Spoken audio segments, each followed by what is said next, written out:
New research में आपका बहुत-बहुत स्वागत है।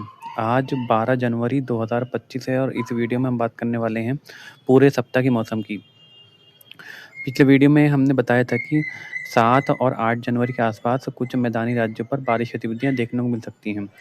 हालाँकि मॉडल दिखा नहीं रहा था, लेकिन मुझे उम्मीद थी कि कहीं न कहीं बारिश की गतिविधियाँ ज़रूर देखने को मिलेंगी। और आपने देखा होगा कि 8 तारीख की रात और 9 जनवरी की सुबह के बीच कई जगहों पर, जिसमें राजस्थान के पूर्वी भाग, हरियाणा के कुछ इलाके, दिल्ली और पश्चिमी उत्तर प्रदेश के कुछ इलाकों में हल्की बारिश की गतिविधियाँ देखने को मिली। इसके अलावा पिछले सप्ताह की वीडियो में हमने बताया था कि 15 और 25 जनवरी के बीच एक प्रभावी WD आता हुआ दिखाई दे सकता है, और वही स्थिति अब मॉडल भी प्रदर्शित करने लगा है। इसके बारे में भी हम चर्चा करेंगे। अब अगर हम कोहरे की बात करें तो ये आप देख सकते हैं, ये 11 जनवरी की सैटेलाइट इमेज है, जिसमें आप देख सकते हैं कि कोहरा जिसमें आप देख सकते हैं कि घना कोहरा और राजस्थान के उत्तरी भाग, हरियाणा के कुछ इलाके और पंजाब के ज़्यादातर इलाकों को कवर किया हुआ है। इसके अलावा पूर्वी उत्तर प्रदेश में आप देख सकते हैं जो गोरखपुर उसके आसपास के भाग हैं, इन सभी भागों पर भी घना कोहरा देखा जा सकता है। लेकिन जो इन दोनों के बीच का मध्य भाग है, यहाँ से कोहरा हट चुका है। पिछले 2 दिनों के दौरान आपने देखा होगा कि इन जो पश्चिमी उत्तर प्रदेश है, हरियाणा के कुछ इलाके और दिल्ली, उसके आसपास के भाग और पूर्वी दक्षिणी पूर्वी उत्तर प्रदेश, इन भागों में पिछले 2 दिनों से तेज़ धूप देखने को मिल रही है, और दिन में ठंड से काफ़ी राहत इन इलाकों को मिल चुकी है। उसका कारण ये है कि जो नीचे डीप डिप्रेशन तमिलनाडु उसके आसपास के भागों पर, बंगाल की खाड़ी के दक्षिणी भागों पर बना हुआ था, उसने हवाओं को अपनी तरफ तेज़ी से खींचा। इस तरीके से जब ये हवाएँ उत्तर से तेज़ी से खींची, तो जो यहाँ पे मॉइस्चर था पश्चिमी उत्तर प्रदेश या मध्य उत्तर प्रदेश का जो मॉइस्चर था, कोहरे का मॉइस्चर, इसने अपनी तरफ खींच लिया। तो इस वजह से जो बीच का इलाका है, यहाँ पर ठंड से काफ़ी लोगों को राहत मिली और धूप देखने को मिली। जब जब इन भागों से मॉइस्चर और कोहरा कम हुआ, तो सूरज की किरणों को ज़मीन पर पहुँचने का मौका मिला, जिसकी वजह से काफ़ी राहत इन राज्यों को देखने को मिली। जो कल काफ़ी लंबे समय से कोल्ड कंडीशन इन इलाकों में बनी हुई थी, तो उस वजह से काफ़ी तेज़ धूप पिछले 2 दिनों के दौरान इन इलाकों में देखने को मिल रही है। अब आने वाले दिनों में, क्योंकि ये डिप्रेशन कमज़ोर होकर ख़त्म हो जाएगा, तो एक बार फिर से हवाओं की रफ़्तार कम होगी, तो मॉइस्चर भी यहाँ पर एक बार फिर से इकट्ठा होगा, यानी कि कोहरे का बनने की प्रक्रिया एक बार फिर से शुरू होगी, तो जिसकी वजह से यहाँ पर कई जगहों पर घना कोहरा देखने को मिल सकता है, और विशेष रूप से ग्राउंड पर घना कोहरा अगले 2-3 दिनों के दौरान इन इलाकों में देखने को मिलेगा। लेकिन क्योंकि पिछले दिनों के मुकाबले हवाओं की रफ़्तार थोड़ी-सी तेज़ हुई है, जिसकी वजह से दिन के समय दोपहर 12-1 बजे के समय इन इलाकों को कोहरे से राहत मिल सकती है। लेकिन जो हिमालय के तराई वाले भाग है, जिसमें पंजाब से लेके उत्तर प्रदेश के तराई वाला इलाका जो है, यहाँ पर कुछ जगहों पर कोल्ड कंडीशन अभी भी बनी रह सकती है। आपने देखा होगा कि इस साल कोहरा कुछ ज़्यादा व्यापक स्तर पर देखने को मिल रहा है, और कई जगहों पर कोल्ड कंडीशन भी बनी हुई है। उसका कारण यह है कि एक तो ला निना बना हुआ है, जिसकी वजह से जो पूरे ग्लोब के टेम्परेचर हैं, वो सामान्य से थोड़ा कम रहते हैं। टेम्परेचर, और इसके अलावा साथ ही साथ हवाओं की रफ़्तार कम होने की वजह से मॉइस्चर को टिकने का मौका मिल रहा है।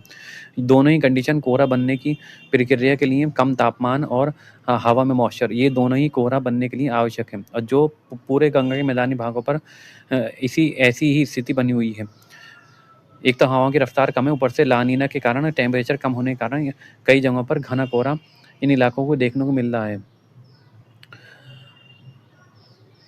लेकिन अब आने वाले दिनों में हमें उम्मीद दिख रही है कि हवाओं की रफ़्तार बढ़ेगी, जिसकी वजह से कई जगहों पर कोल्ड कंडीशन से कुछ समय के लिए राहत मिल सकती है। यानी कि कोहरा तो इन इलाकों में अभी बना रहेगा, लेकिन जो कोल्ड कंडीशन थी, उसमें कमी देखने को मिलेगी। क्योंकि इसके अलावा शाम के समय, क्योंकि आसमान साफ़ हो जाएगा, तो आसमान एटमॉस्फेयर क्लियर होने की वजह से सूरज का विकिरण अंतरिक्ष में तेज़ी से होगा, जिसकी वजह से मिनिमम टेम्परेचर में 1-2 डिग्री गिरावट देखने को मिल सकती है। अब आने वाले दिनों के मौसम की बात करें, तो आप सैटेलाइट इमेज में देख सकते हैं। ये 11 तारीख की सैटेलाइट इमेज है, जिसमें आप देख सकते हैं घने बादल डिप्रेशन की वजह से तमिलनाडु के भागों पर दिखाई दे रहे हैं। उसकी वजह से कुछ बारिश गतिविधियाँ 12 जनवरी को भी तमिलनाडु के कुछ इलाकों में, विशेष रूप से आंतरिक इलाकों में देखने को मिल सकती हैं। उसके अलावा इस डिप्रेशन के बादल आंध्र प्रदेश और उड़ीसा तक दिखाई दे रहे हैं, लेकिन इनसे बारिश की संभावनाएँ नहीं हैं। सिर्फ हल्की-फुल्की बूंदाबांदी कहीं-कहीं पर ये बादल दे सकते हैं। इस डिप्रेशन का प्रभाव आपको कर्नाटक के दक्षिणी भाग और उत्तरी भागों पर भी दिखाई दे रहा है, लेकिन ये सिर्फ बादलों के रूप में है, यहाँ पर बारिश की संभावनाएँ नहीं है। बाकी आप उत्तर की तरफ देख सकते हैं कि पूरी तरीके से भारत के ज़्यादातर भाग राज्य से साफ और शुष्क बने हुए हैं, लेकिन अब आने वाले दिनों में अगले सप्ताह या इस सप्ताह के अंत में 21 और 22 तारीख के आसपास एक प्रभावी WD आता हुआ दिखाई दे रहा है, जिसकी वजह से पहाड़ों से लेकर मैदानी राज्यों पर कई जगहों पर बारिश गतिविधियां दिखाई देंगी, जिसमें पहाड़ों पर WD की वजह से बर्फबारी और मैदानी राज्यों में जो सर्कुलेशन बनेगा, तो उस सर्कुलेशन की वजह से राजस्थान के उत्तरी भाग से लेकर पंजाब के ज़्यादातर इलाके, जो विशेष रूप से पंजाब के जो पूर्वी और उत्तरी इलाके हैं, और हरियाणा के दिल्ली उसके आसपास के भाग, और पश्चिमी उत्तर प्रदेश में मेरठ, मुजफ्फरनगर, इन सभी भागों पर अच्छी बारिश गतिविधियां देखने को मिल सकती हैं। इन सभी वेदर सिस्टम के बीच 12 जनवरी को मौसम कैसा रहने वाला है, आइए देखते हैं। 12 जनवरी की बात करें तो आप देख सकते हैं कि जो WD इस समय थोड़ा उत्तर से होकर गुजर रहा है अफगानिस्तान के भागों से, उसका कुछ प्रभाव आपको जो गिलगित बल्टिस्तान उसके आसपास के भागों पर देखने को मिल सकता है, जिसकी वजह से गिलगित बल्टिस्तान उसकी आसपास की पहाड़ियों पर ऊंचाई वाले इलाकों में हल्की बर्फबारी कहीं कहीं पर देखने को मिल सकती है। बाकी राज्यों में मौसम साफ और शुष्क रहने की संभावनाएं दिख रही हैं। कोहरे का प्रभाव एक बार फिर से आपको 12 जनवरी से लेके 14-15 जनवरी के बीच पंजाब, उत्तरी राजस्थान, हरियाणा, दिल्ली और पश्चिमी उत्तर प्रदेश से लेकर पूर्वी उत्तर प्रदेश और बिहार, और से साथ ही साथ झारखंड के कुछ उत्तरी इलाके, मध्य प्रदेश के उत्तरी इलाके और छत्तीसगढ़ के उत्तरी इलाकों पर घना कोहरा देखने को मिल सकता है, क्योंकि इस दौरान 12 जनवरी से लेके और 14-15 जनवरी के बीच हवा की रफ्तार थोड़ी कम हो रही है। इस वजह से हमें उम्मीद दिख रही है कि घना कोहरा और कई जगहों पर कोल्ड कंडीशन इन इलाकों में बनी रह सकती है। बाकी राज्यों में कोई वेदर एक्टिविटी होने की संभावना नहीं है। सिर्फ डिप्रेशन के प्रभाव से आप देख सकते हैं कि उसका प्रभाव हमें गोवा से लेके कर्नाटक के मध्य दक्षिण इलाके, तमिलनाडु के लगभग सभी इलाकों पर दिखाई दे सकता है। साथ ही साथ कुछ प्रभाव आपको आंध्र प्रदेश के रायलसीमा से लेके जो आंध्र प्रदेश के तटीय इलाके हैं, यहाँ पर भी देखने को मिल सकता है।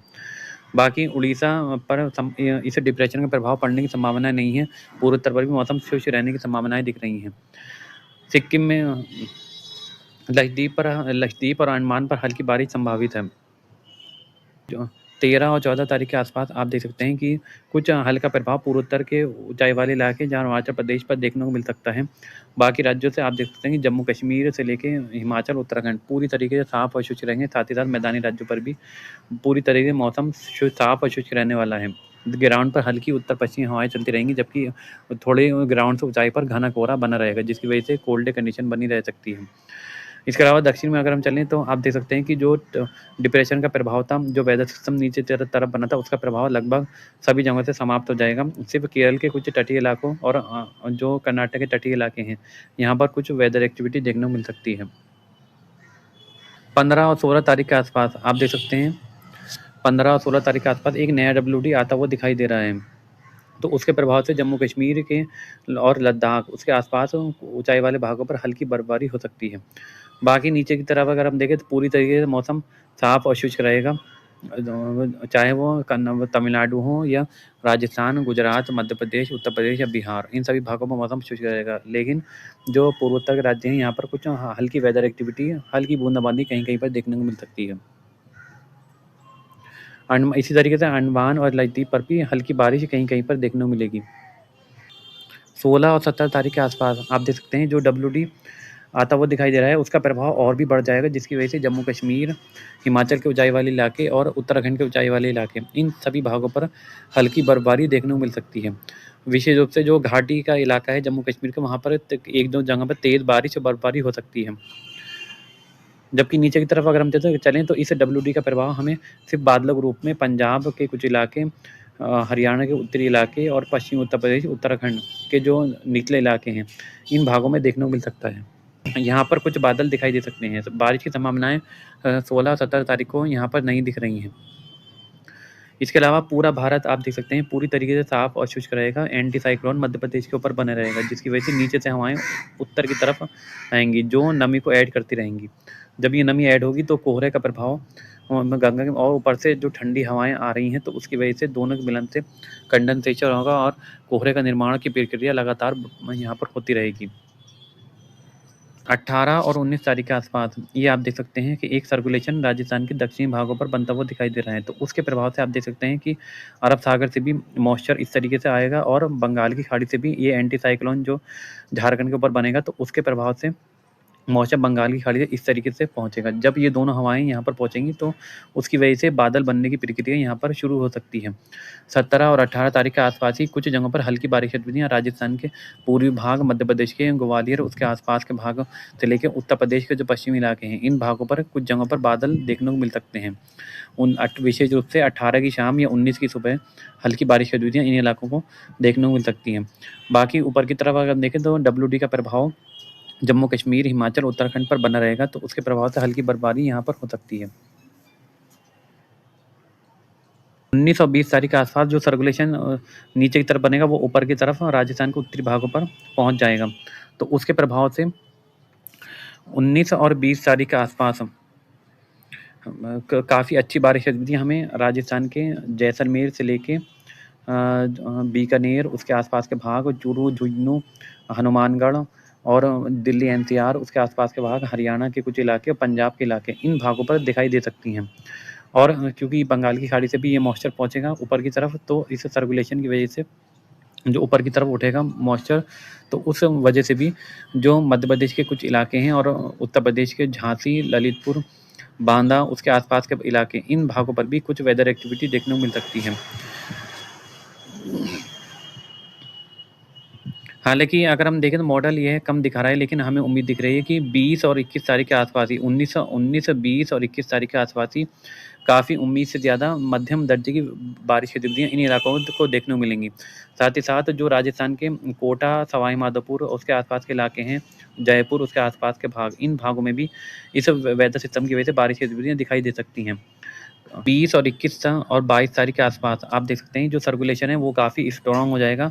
तो उस वजह से आप देख सकते हैं बाड़मेर से लेके जैसलमेर, चूरू, झुंझुनू, जयपुर और हनुमानगढ़, गंगानगर, इन सभी भागों पर वेदर एक्टिविटी देखने को मिलेगी। और विशेष रूप से पंजाब के पूर्वी भाग, हरियाणा, दिल्ली, उसके आसपास के भाग और पश्चिमी उत्तर प्रदेश, इन भागों पर काफ़ी इंटेंस वेदर एक्टिविटी गरज चमक के साथ कई जगहों पर ओलावृष्टि की संभावनाएं 20 और 21 तारीख के आसपास बन सकती हैं। यानी कि अगर हम कहें तो जहाँ पर यह सर्कुलेशन बना रहेगा, अब आने वाले दिनों में हो सकता है इसमें कई अपडेट होंगे। आने वाले दिनों में हो सकता है जहाँ पर भी यह सर्कुलेशन बनेगा, चाहे वो दिल्ली का इलाका हो या राजस्थान के उत्तरी इलाके हों, वहाँ पर कई जगहों पर 50-60 मिलीमीटर के आसपास बारिश गतिविधियाँ देखने को मिल सकती हैं। और कई जगहों पर गरज चमक के साथ तेज़ बारिश और ओलावृष्टि होने की भी संभावनाएं बन रही हैं। इस वेदर सिस्टम का प्रभाव हमें मध्य प्रदेश के जो पश्चिमी इलाके हैं, यहाँ से लेके और राजस्थान के जयपुर, दौसा, करौली और कोटा, सवाई माधोपुर से लेके मध्य प्रदेश के जो ग्वालियर, उसके आसपास के भाग हैं और विदिशा और पूर्वी मध्य प्रदेश तक दिखाई देंगी। पूर्वी मध्य प्रदेश में हमें यह वेदर एक्टिविटी 21 और 22 तारीख के आसपास देखने को मिल सकती है, क्योंकि ये वेदर सिस्टम धीरे-धीरे पूरब की तरफ शिफ्ट होगा, तो पूरब में हमें वेदर एक्टिविटी होने की संभावनाएं 21 और 22 और 23 तारीख के आसपास दिख रही हैं। तो उस वजह से हमें 21 और 22 तारीख के आसपास पूर्वी उत्तर प्रदेश से लेके मध्य उत्तर प्रदेश और जो मध्य प्रदेश का पूर्वी भाग है, इन भागों में देखने को मिल सकती हैं। लेकिन 19 और 20, 21 तारीख के आसपास वेदर एक्टिविटी राजस्थान के लगभग मध्य और उत्तरी इलाके, पंजाब के ज़्यादातर इलाके, हरियाणा और दिल्ली, पश्चिमी उत्तर प्रदेश, यहाँ पर देखने को मिलेगी। साथ ही साथ पहाड़ों पर भारी बर्फबारी इस सिस्टम की वजह से हो सकती है। कई जगहों पर जो पहाड़ी राज्य हैं, कई जगहों पर भारी बारिश गतिविधियाँ इस सिस्टम की वजह से देखने को मिल सकती हैं। हम देखें तो 19 और 20 तारीख के आसपास गुजरात पर में अहमदाबाद, उसके आसपास के इलाकों पर भी कुछ वेदर एक्टिविटी होने की संभावनाएं बन रही हैं। लेकिन यहाँ पर वेदर एक्टिविटी उत्तरी राज्यों की तुलना में थोड़ा कम रहेंगी। 20 और 21 तारीख के आसपास दक्षिणी राज्यों में की बात करें तो केरल पर हल्की बारिश संभावित दिख रही है। इसी तरह लक्षद्वीप पर हल्की बारिश संभावित है, जबकि अंडमान पर मौसम प्राय शुष्क रहने की संभावनाएं हैं। इसी तरीके से पूर्वोत्तर के राज्य भी शुष्क रहेंगे। बंगाल, उड़ीसा, इन सभी भागों पर मौसम साफ और शुष्क रहेगा। न्यू रिसर्च के इस वीडियो में अभी के लिए इतना ही। वीडियो में अंत तक बने रहने के लिए बहुत-बहुत धन्यवाद।